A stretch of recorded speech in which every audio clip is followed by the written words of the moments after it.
Depositata la proposta di legge promossa dal governatore Stefani per vietare l'accesso ai social network ai minori di 14 anni, l'annuncio dello stesso presidente.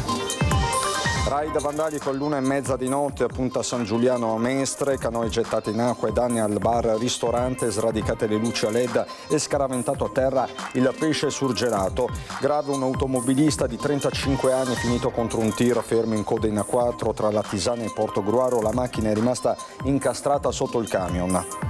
Taglio del nastro a Mestre per la nuova sede del Centro per l'Impiego di Veneto Lavoro, si sviluppa su una superficie di circa 1700 metri quadrati e gestirà 11.000 lavoratori all'anno.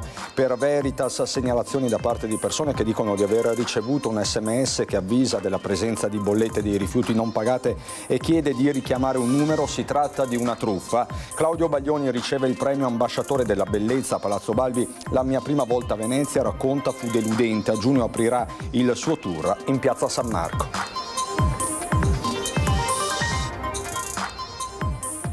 Bentrovati, buonasera telespettatrici, telespettatori di Antenna 3. I temi dell'attualità in apertura per questa edizione veneziana dei nostri telegiornali, perché il governatore Alberto Stefani ha depositato la proposta di legge statale che aveva annunciato nei giorni scorsi, questo per vietare l'accesso ai social network ai minori di 14 anni. L'annuncio questa mattina a margine di un evento proprio a Palazzo Balbi. È stato depositato qui in Consiglio regionale la PDL ovviamente di legge statale, quindi un disegno di legge statale che ovviamente parta dal Consiglio regionale. Ovviamente la Costituzione ammette questa possibilità e vuole dare un segnale molto chiaro. Da Palazzo Balbi arriva l'annuncio della proposta di legge statale promossa dal governatore Stefani per vietare l'accesso ai social ai minori di 14 anni, depositata in Consiglio regionale. Io penso che i social oggi siano un ambiente pericoloso, un ambiente pieno di pericoli, dove si annida cyberbullismo, dove si annidano giudizi anche anonimi nei confronti di ragazzi che non hanno la maturità sufficiente per poter rispondere. L'esplosione dei disturbi alimentari è anche legata ai social, l'esplosione del disagio giovanile è anche legato ai social, senza considerare, senza dimenticare, scusate, anche immagini violente, esplicite, che quotidianamente vengono proposte nei social network, e un ragazzo di 11 anni, 12 anni non ha la maturità sufficiente per poter affrontare un giudizio critico nei confronti di queste immagini e di questi video. Stefani ha poi commentato l'annuncio degli Stati Uniti di una tregua di 2 settimane con l'Iran, auspicando si trovi quanto prima una soluzione, ma soprattutto annunciando come il governo italiano e anche la regione stiano lavorando. Il governo è al lavoro per provvedimenti urgenti, ovviamente non possiamo che essere felici e soprattutto sollevati della notizia di questa notte, cioè della tregua, e vogliamo assolutamente sperare che questi giorni servano a far sì che questo conflitto finisca e ovviamente d'altra parte, da parte delle istituzioni, metteremo in campo tutte le azioni necessarie per affrontare questa sfida. Ovviamente la Regione del Veneto farà il suo, l'abbiamo già fatto tra l'altro in maniera anche previdente per quanto riguarda il bilancio di previsione. È chiaro che ovviamente le misure emergenziali poi sono di carattere governativo. So che il governo è al lavoro e ci sono riunioni anche in questi minuti ovviamente per provare a trovare delle soluzioni a questa situazione. Veniamo alla cronaca e al raid vandalico che si è registrato all'1:30 di notte a Punta San Giuliano. Siamo a Mestre, canoi gettati in acqua e danni al bar ristorante, sono state sradicate persino le luci a LED. È stato un atto vandalico deliberato, quindi non si riesce a capire il senso di questa cosa. Non sei venuto qua a rubare, non sei venuto, sei venuto qua a fare danni. Non si spiega il perché del gesto. Il titolare del bar-ristorante di Punta San Giuliano, le telecamere di videosorveglianza del locale hanno ripreso un giovane che, zainetto in spalla, è salito sulla terrazza del Carinzia Club. Indagano le forze dell'ordine se con lui ci possano essere state altre persone. Hanno preso le imbarcazioni, le hanno rovesciate in acqua con i carrelli, sono entrati nei palloni da tennis, hanno messo le sedie per bloccare gli ingressi in modo tale che il pallone si sgonfiasse e cascasse giù tutto rovinato.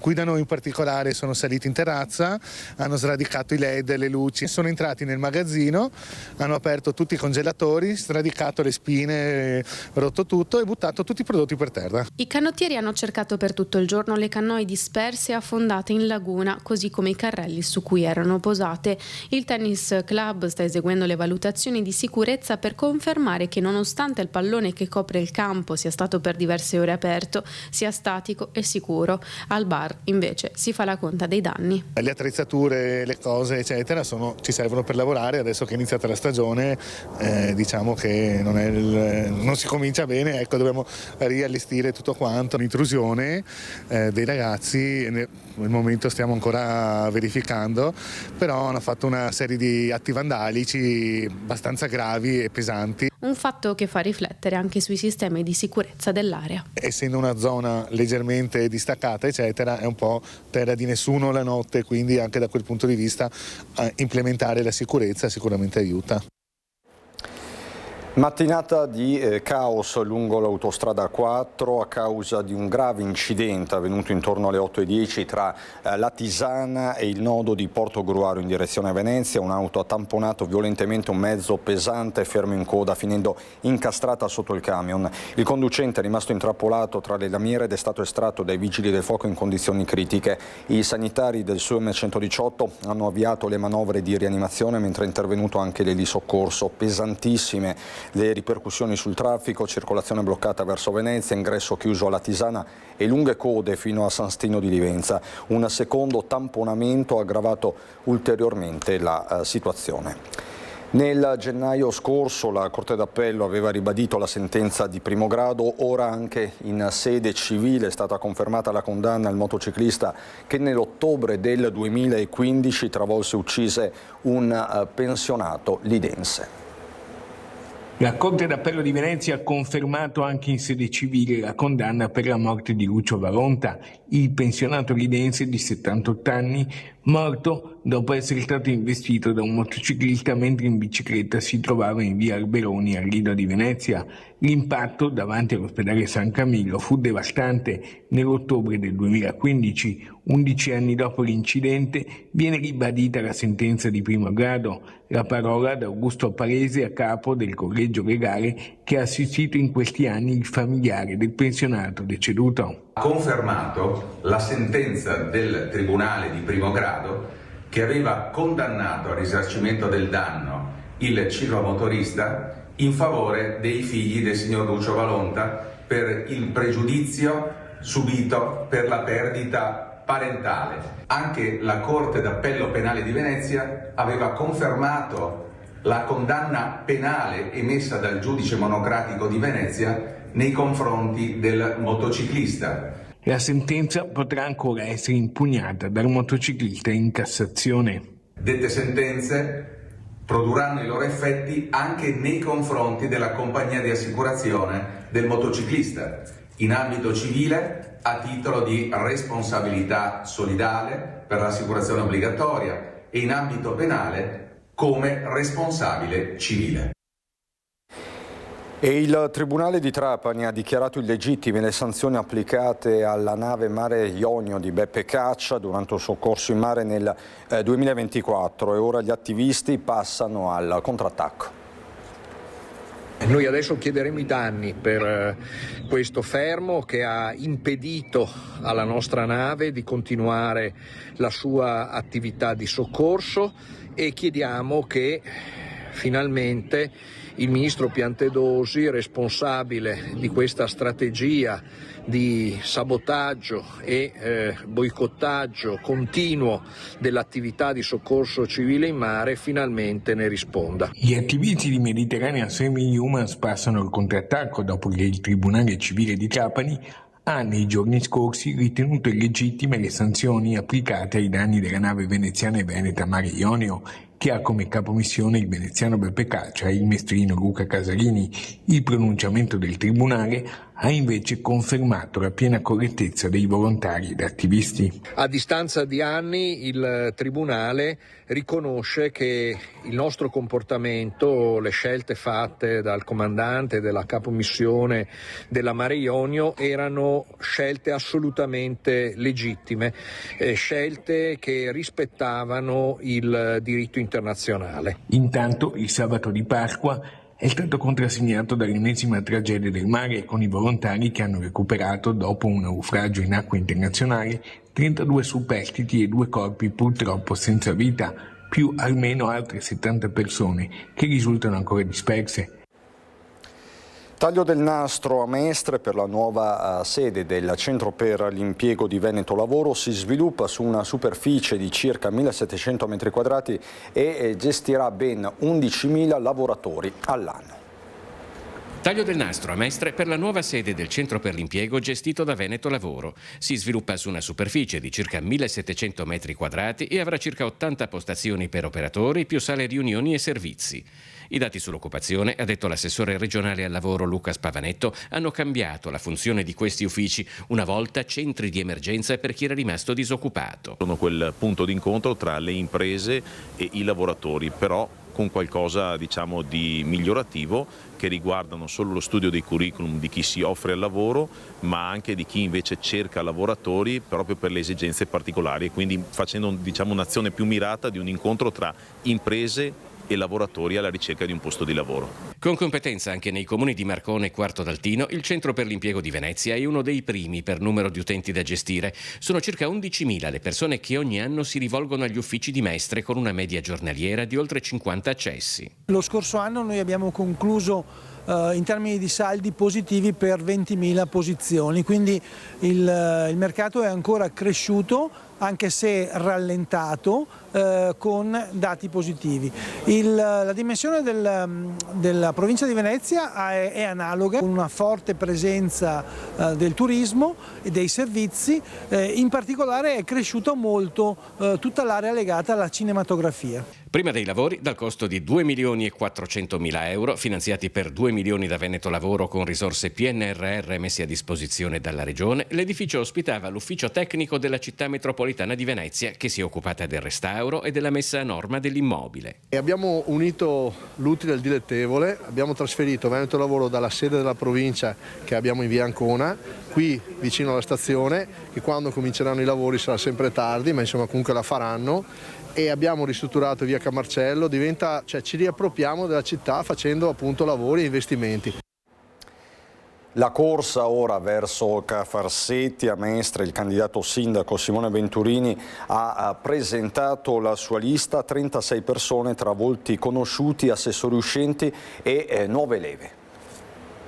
Noi vogliamo essere appunto la lista civica, cardine di questa maggioranza, che punta al 30% come lista civica, appunto per rappresentare questa ampia fascia di popolazione che non si riconosce magari in un partito X o Y, ma vuole partecipare. Punta al 30% e a vincere al primo turno il candidato sindaco Simone Venturini. Lo conferma durante la mattinata di presentazione della sua lista in piazzetta Matter a Mestre. Una lista civica popolata da volti giovani e nuovi, altri conosciuti.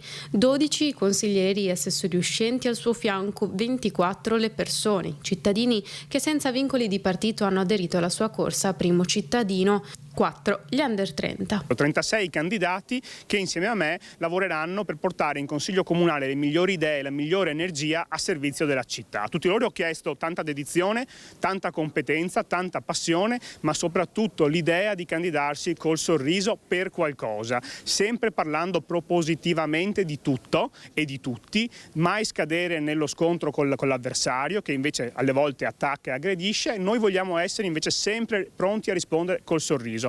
Popola il giallo, colore della sua campagna, e ci scherza il candidato nella mattinata di presentazione della lista su come il tono scelto ricordi il sole, la gioia, come recita lo slogan. Non passa inosservato però nel logo la scelta del fucsia, riconosciuto e ricordato come il colore che vestì per mesi Venezia durante la campagna elettorale di Brugnaro, ma assicura Venturini non è una soluzione di continuità con l'amministrazione uscente. Abbiamo sempre detto che noi siamo un'evoluzione su tanti fronti, un'evoluzione che parte da una base solida di cose realizzate e sa benissimo che si può fare ancora meglio in prospettiva, lavorando su 3 filoni: sicurezza, sociale e crescita economica. Mancanza di sicurezza, problemi a trovare casa, difficoltà ad accedere alle cure sanitarie sono tra i problemi già segnalati dai cittadini durante gli incontri con l'altro candidato sindaco, candidato per il centro-sinistra, Andrea Martella. Tanti momenti di incontro in questo periodo, tantissimi incontri con i cittadini, mi sono stati presentati tanti problemi e ho ascoltato. Tra poco sarà il momento di cambiare davvero questa città. Il motto della campagna elettorale di Andrea Martella, sindaco del Comune di Venezia, è la scelta di ascoltare, la forza di cambiare. Non è uno slogan, è una dichiarazione politica, spiega, perché bisogna tornare a parlare a cittadini lasciati troppo spesso inascoltati, perché bisogna cambiare una situazione che così come adesso in questo comune non è soddisfacente. La sicurezza innanzitutto, la sicurezza per i cittadini, la sicurezza in ogni quartiere, una maggiore presenza delle forze dell'ordine, una maggiore presenza dei vigili di quartiere che vogliamo istituire nuovamente. E poi le politiche per la casa. In questo momento a Venezia è difficilissimo trovare una casa, è difficilissimo trovarlo in affitto, c'è un grande patrimonio ancora sfitto o inutilizzato, c'è bisogno di un piano casa. Pur in un comune vasto e con realtà diverse tra loro come quello di Venezia, mancanza di sicurezza e difficoltà abitative rimangono problemi ricorrenti, denunciati in laguna come in terraferma, magari a intensità variabile, ma comunque presenti. Assieme ad un altro grande tema che secondo Martella riguarda tutti ed è stato trascurato troppo a lungo, l'accesso alle cure sanitarie. Sono troppi cittadini che non riescono ad accedere alle cure, sono troppi cittadini che non trovano un medico di base e sono troppi cittadini che devono aspettare tantissimo tempo per delle liste d'attesa che sono davvero infinite. Il Comune deve fare molto di più da questo punto di vista, il sindaco è il sindaco di Venezia, il sindaco della città metropolitana deve chiedere in regione che alcune politiche ben precise siano fatte nella nostra città a favore della sanità per tutti i cittadini. A Mestre anche la presentazione della lista Città Vive che sostiene la candidatura a sindaco di Claudio Vernier. Basta, non possiamo più volgere lo sguardo altrove, dobbiamo metterci in prima fila, metterci la faccia come ho detto e cercare di contribuire nel migliore dei modi per quello che sarà il presente e il futuro delle città di Venezia. Le prossime comunali di Venezia non sono una semplice competizione elettorale, ma un bivio storico per la sopravvivenza di una comunità e di un territorio schiacciati da una crisi strutturale e da un declino evidenti. Claudio Vernier, imprenditore e attivista civico, lo dice subito presentando a Mestre il programma e il motivo di nascita della lista civica Città Vive che sostiene la sua candidatura a sindaco. Portiamo un gruppo di professionisti che hanno già dimostrato nella loro vita professionale e nella loro vita privata di avere dei successi e che hanno già fatto del loro tempo libero una sfida di associazionismo e di volontariato. Per la lista civica Città Vive, Venezia è sempre più spopolata in balia di un turismo di massa che non porta alcun valore ma spesso disagi a chi ci vive. Mestre è il simbolo di una costante emergenza urbana tra degrado, criminalità diffusa e desertificazione commerciale. Entrambe, accusa Vernier, sono ostaggio di una politica che si è dimostrata incapace di dare risposte. Non abbiamo bisogno di fare trattative, se riusciremo ad avere un numero sufficiente di voti, quello che voi leggerete sul nostro programma sarà quello che faremo. E nel nostro programma ci sono soluzioni nel breve, nel medio e nel lungo periodo. A Mestre e Marghera più controlli e tolleranza zero contro illegalità e degrado, perché non è più accettabile che interi quartieri vengano lasciati soli. A Venezia un fondo di compensazione perché la ricchezza generata dal turismo e dalle grandi economie venga reinvestita sul territorio. Una politica perché quelle che compongono il Comune di Venezia tornino ad essere città vive. Sono i luoghi dove noi vogliamo continuare a vivere bene, con una qualità della vita degna di luoghi appunto che conosciamo, in cui alcuni sono nati e altri hanno scelto per viverci. Attenzione alle truffe, vediamo a un'importante comunicazione di servizio perché Veritas sta ricevendo segnalazioni da parte di persone che dicono di aver ricevuto un SMS che avvisa della presenza di bollette dei rifiuti non pagate e chiede per evitare sanzioni di richiamare un numero indicato. Si tratta di una truffa. Veritas infatti comunica gli insoluti agli utenti solo attraverso lettera raccomandata. Chi avesse ricevuto questi SMS dunque invitato a non tenerne conto e soprattutto a non rispondere. Claudio Baglioni, voltiamo decisamente pagina, riceve il premio ambasciatore della bellezza, riceve questo premio a Palazzo Balbi. La mia prima volta a Venezia, racconta, fu deludente. A giugno aprirà il suo tour proprio in Piazza San Marco. La bellezza esiste già e quindi andrebbe scovata, rintracciata, stanata, però c'è una bellezza da inventare continuamente in ogni epoca, ogni giorno, e quindi sì, è una sorta di semina, perché insomma, per avere un raccolto bisogna possedere almeno i primi, le prime materie, insomma, i semi da buttare, e qualche volta si riesce a raccogliere. È Claudio Baglioni quest'anno a ricevere a Palazzo Balbi il titolo di ambasciatore della bellezza, conferito dal Festival della Bellezza, giunto alla 13ª edizione, e dalla Regione Veneto. Un riconoscimento alla memoria del critico d'arte Filippo Daverio, che contribuì all'ideazione del festival nei luoghi simbolo del nostro patrimonio artistico e culturale. Baglioni sarà protagonista del festival con i 2 concerti d'apertura, Grand Tour La Vita è Adesso in Piazza San Marco il 29 e 30 giugno, e racconta come la sua prima esperienza in città, al Lido di Venezia, agli inizi della carriera, non fu proprio tra le migliori. È normale che sia così, è persino bello, perché uno può contare la distanza che c'era da un clamoroso insuccesso fino invece al momento in cui le cose cominciano ad andare bene. E questo è un motivo di vanto, è in tanta incertezza che ognuno di noi può avere anche nel cammino della vita, guardarsi indietro e dire, beh, vedi, però ero quello che già alla seconda canzone veniva buttato via giù dal palco, invece oggi insomma le cose vanno decisamente meglio. Questo è il migliore dei premi e la più grande delle gratificazioni.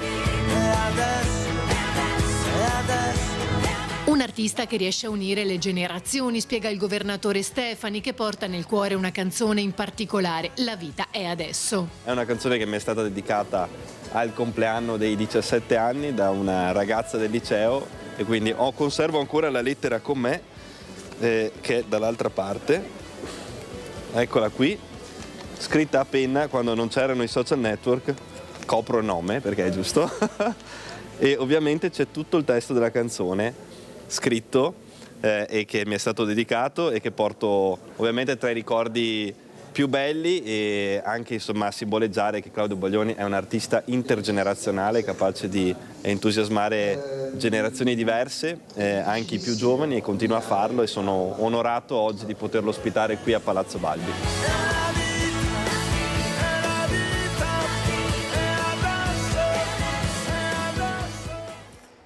E da Venezia è tutto, subito dopo la sigla c'è il meteo, buona serata.